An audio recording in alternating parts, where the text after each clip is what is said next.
ఒకసారి ఈ చేతుల్లో ఉండే వేళ్ళు ఒకదానికి ఒకటి కొట్టుకున్నాయంట. నేను గొప్ప అంటే నేను గొప్ప, నేను గొప్ప అంటే నేను గొప్ప. ముందు ఈ తంబుగాడు లేచి నిలబడినాడు. ఎక్కడైనా విక్టరీ చూపించాలంటే ఇట్టంట, నేను లేకపోతే మీరు బరువులు ఎత్తలేరు. అసలు ఏదైనా రాతకోతలు జరిగితే సంతకం పెట్టాలంటే అంగుటా నిషాన్ పెట్టాలా, నా అంత గొప్పడు ఎవడు లేడు అని ఈడన్నాడు. ఈడు లేచాడు చూపుడు వేలుడు. ఏది చూపించాలన్నా ఏది చెప్పాలన్నా రే అట్లా చేయి ఇట్లా చేయి అని చెప్పి కమాండ్ చేయాలన్నా ఆ అధికారం అంతా నా దగ్గర ఉంది. నేను నేను అని చెప్పుకోగలిగిన వాడిని నేను, నా అంత గొప్ప నీదేముందిరా అన్నాడు ఈడు. ఒకడికి బలం ఉంది, ఒకడికి అధికారం ఉంది. ఈ మధ్యలో వాడు లేచాడు. మీ అందరికన్నా పొడుగ్గా ఉండ, నాకు ఈ పక్క ఇద్దరు ఈ పక్క ఇద్దరు ఉండారు. రాజులు పోతా అంటే వెనకల సైనికుల్లాగా మీరుంటారు. నా అంత గొప్ప ఇంకోటి లేడు అని వాడి డబ్బా ఓడగొట్టుకున్నాడు. ఇంక ఉంగరం వేలోడు వచ్చాడు. కొంచెం డబ్బులుంటే ముందు ఉంగరం ఏలుకేసుకుంటారు.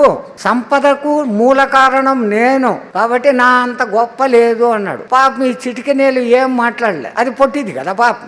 దీని బతికేంది ఇంతకెత్తుంది, ఇదేం మాట్లాడుతుందిలే, మనం కొట్టుకుంటాము. ఇంకా మళ్ళీ ఈ రెండు చేతులు బయలుదేరినాయి. ఒరే మా భుజాల దగ్గర నుంచి కొస్సలో పడి ఉండారు, మీరు ఇంత అంటారు, నేను కదలకపోతే మీరు ఆడికి కదులుతారా అని ఈ చేతులు గొడవ పెట్టుకున్నాను. చేతులు గొడవ పెట్టుకుంటే ఈ మొండమనింది, నేను ఒక దాన్ని ఉండబట్టి కదా మీ ఇద్దరు ఉండారు ఈ పక్క, నేను గొప్ప. ఈ కొట్టుకొని ఆఖరికి ఇది ఇట్లా తేలేటట్లేదు, మనల్ని పుట్టించిన బ్రహ్మ దగ్గరికి పోతాం, వాడైతే చెప్తాడు ఎవడు గ్రేటు అని. వీళ్ళిద్దరు కలిసి బ్రహ్మ దగ్గరికి పోయారు. నమస్కారం పెట్టారు. ఏమయ్యా వచ్చారు అని. ముందు మా 5 వేళ్లలో ఎవరు గొప్ప చెప్పు అన్నాడు.